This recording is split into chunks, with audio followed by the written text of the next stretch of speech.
Olá pessoal, tudo bem? Você sabia que as hipóteses de cabimento do agravo de instrumento previstas em lei não são taxativas? Eu sou o professor Denis Donoso e esse é o canal NeoJus.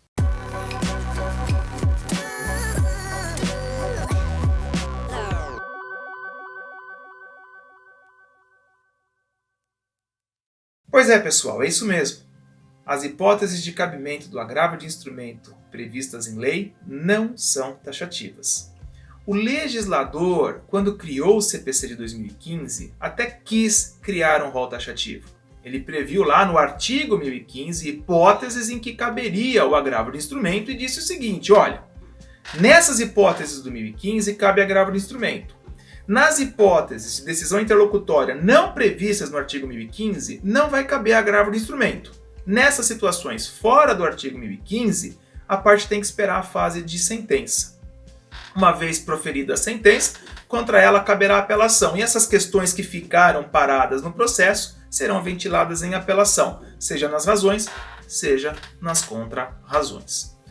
O fato, pessoal, é que esse sistema planejado pelo legislador do CPC de 2015, na prática, se demonstrou muito pouco funcional.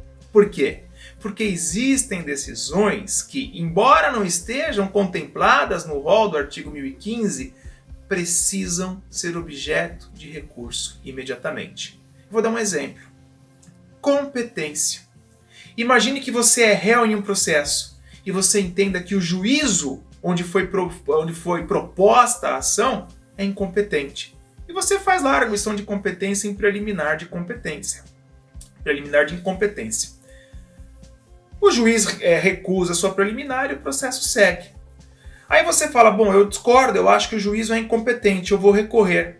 Aí você olha no rol do artigo 1015 e percebe que competência não é uma matéria prevista entre aquelas em que cabe agravo de instrumento. E o processo segue naquele juízo que você entende incompetente durante anos. As provas são produzidas, as partes, enfim, praticam todos os atos, até que o juízo que você entende que é incompetente sentencia o processo.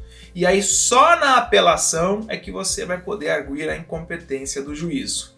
Imagine agora que o tribunal, ao apreciar sua apelação, concorda com você e fala, puxa, realmente, o juiz é incompetente. Anulo tudo, volta para a primeira instância, para o juízo competente para serem repetidos todos os atos processuais. Isso geraria um grande prejuízo, né, para o processo e para as partes. Outro exemplo, imagine que você tenha pleiteado em um processo segredo de justiça, porque a sua causa se enquadra numa das hipóteses do artigo 189 do Código de Processo Civil. E o juiz indefere o seu pedido de segredo de justiça. Pessoal, não dá para esperar o processo tramitar durante anos em primeiro grau, sem segredo de justiça, para só na fase de apelação você arguir que o processo deveria tramitar em segredo de justiça. Até aí o prejuízo já foi causado. Seria inútil eu alegar isso só na fase de apelação.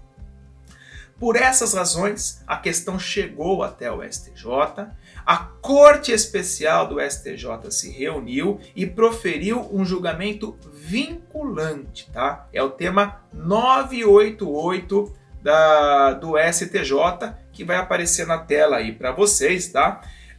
Basicamente, o STJ disse que a taxatividade do artigo 1015 ela é mitigada. Cabe agravo de instrumento nas hipóteses do artigo 1015. Disso ninguém duvida. Mas também caberá agravo de instrumento para hipóteses que não estão no artigo 1015. Desde que, como está escrito aí no texto, haja urgência decorrente da inutilidade do julgamento daquela questão na apelação. Há uma urgência, porque se eu deixar para julgar isso na fase de apelação, isso pode ser inútil. É o caso da competência. Olha o tempo que se perde, olha o desperdício de atividade jurisdicional até se constatar que o juiz é incompetente. É o caso do segredo de justiça. É inútil você, em fase de apelação, reconhecer que o processo tramitou durante anos com publicidade, quando na verdade deveria tramitar com segredo de justiça. Então, o que prevalece hoje, e esse julgamento do STJ é vinculante, o que prevalece hoje é que a taxatividade do rol, a taxatividade do artigo 1015 do CPC é mitigada. Caberá agravo nas hipóteses do artigo 1015, mas para fora das hipóteses do artigo 1015, situações não lá contempladas, também caberá agravo desde que haja a demonstração de urgência decorrente da inutilidade do julgamento da questão na apelação. E o resumo que acaba ficando, estrategicamente é esse, ou analiticamente é esse. Você tem que pegar uma decisão interlocutória, analisar a decisão interlocutória e se perguntar, ela está no rol do artigo 1015? Sim, cabe agravo no instrumento. Ela está no rol do artigo 1015? Não. Ainda não posso dizer que não cabe agravo no instrumento.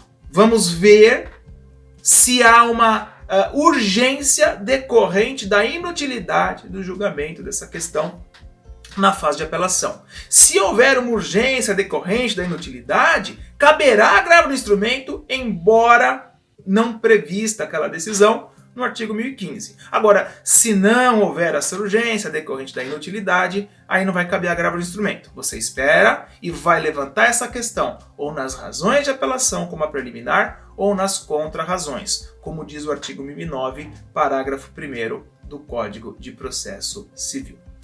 Então é isso aí, pessoal. Espero que essa explicação tenha sido clara e útil para vocês. E fica o convite para que vocês assistam, visitem o nosso canal no YouTube do NeoJus. Um abraço, bons estudos para vocês e até a próxima.